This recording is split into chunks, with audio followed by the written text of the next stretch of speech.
नमस्कार, बहुत स्वागत है आप सभी का। जी मध्य प्रदेश छत्तीसगढ़ देख रहे हैं आप। 10 बज चुके हैं। बुलेटिन की शुरुआत करेंगे बड़ी खबर के साथ। वल्लभ भवन में आग की जांच रिपोर्ट पेश कर दी गई है। जांच कमेटी ने सरकार को अपनी रिपोर्ट सौंपी है। पीडब्ल्यूडी की फायर टेंडर व्यवस्था में खामी पाई गई है। मंत्रालय में शॉर्ट सर्किट से आग लगी थी। वल्लभ भवन में 9 मार्च को आग लगी थी और जांच के लिए 7 सदस्यीय कमेटी का गठन किया गया था। कमेटी को 3 दिन में अपनी प्रारंभिक रिपोर्ट पेश करनी थी। फॉरेंसिक एफएसएल प्रतिवेदन पर डिटेल रिपोर्ट अभी आना बाकी है। तो ये बड़ी खबर अपने दर्शकों को बता रहे हैं। मंत्रालय में जो आग लगी थी उसको लेकर जांच रिपोर्ट सौंपी गई है सरकार को, जिसमें कमी पाई गई है पीडब्ल्यूडी की फायर टेंडर व्यवस्था में खामी पाई गई है। ये जांच रिपोर्ट में सामने आया है। जो मंत्रालय में शॉर्ट सर्किट से आग लगी थी उसमें कमी पाई गई है कि पीडब्ल्यूडी की लापरवाही यहां पर देखने को मिली है। वल्लभ भवन में आग की जांच रिपोर्ट सरकार को सौंप दी गई है। ये प्रारंभिक जांच रिपोर्ट है।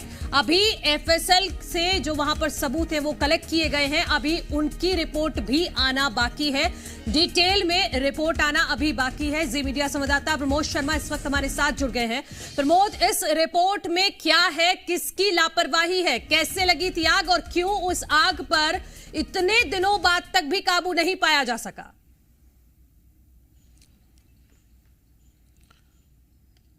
देखिए, आग पर तो काबू पा लिया गया था 5 से 6 घंटे में, लेकिन वो सुलगती रही और अब इस पे खूब सियासत भी सुलगी है मनु।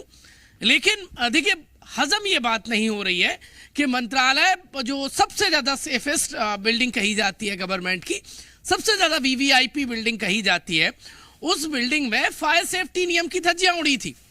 ये जो 7 सदस्यीय कमेटी जिसका गठन किया गया था, अध्यक्ष एसीएस मोहम्मद सुलेमान बनाए गए थे, उसने प्रारंभिक रिपोर्ट देखिए 3 दिन के भीतर सौंप दी है सरकार को। और इस रिपोर्ट में यह है कि जो पीडब्ल्यूडी की जो फायर प्लानिंग होना चाहिए थी, फायर सेफ्टी जो नियमों का पालन होना चाहिए था, वो नहीं हुआ है और इसीलिए शॉर्ट सर्किट से आग लगना बताया जा रहा है। और शॉर्ट सर्किट से आग इतनी विकराल हुई कि वो कंट्रोल ना हो पाई और मंत्रालय की पुरानी बिल्डिंग का टॉप फ्लोर जलकर खाक हो गया।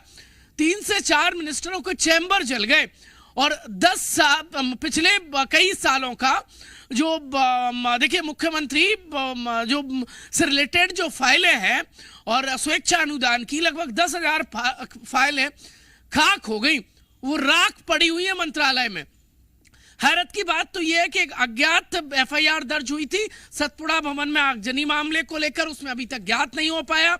पिछले साल जून में यह मामला आया था और अब ये 9 मार्च की तारीख थी जब मंत्रालय में आग लगी तो हड़कंप मच गया। अब 7 सदस्यीय कमेटी ने जो रिपोर्ट सौंपी है, वो उस रिपोर्ट के बाद मंत्रालय में देखिए आगजनी की घटनाओं से निपटने के लिए और ऐसी घटनाओं को लेकर फायर सेफ्टी सिस्टम पर सवाल खड़े कर दिए।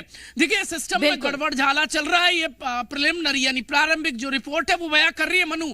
बहुत इंपॉर्टेंट आपको अपडेट दे रहा हूं। देखिए, मंत्रालय में जब ये हालात है तो बाकी जगह आप अंदाजा लगा सकते हैं क्या हाल चल रहे हैं। सतपुड़ा में आगजनी के घटना के बाद भी ये सिस्टम जागा नहीं है। सवाल ये है कि दोषी कौन होगा। सवाल यही है, दुखद ये है कि सिस्टम जागा नहीं है। बहुत पुरानी बिल्डिंग है ये, लेकिन उसके बावजूद भी यहां पर अगर आग लग जाती है तो उससे बचने का कोई इंतजाम नहीं था। ये प्रारंभिक जांच में अभी सामने आया है। अभी डिटेल रिपोर्ट आना बाकी है। बहुत शुक्रिया प्रमोद आपका तमाम जानकारी के लिए।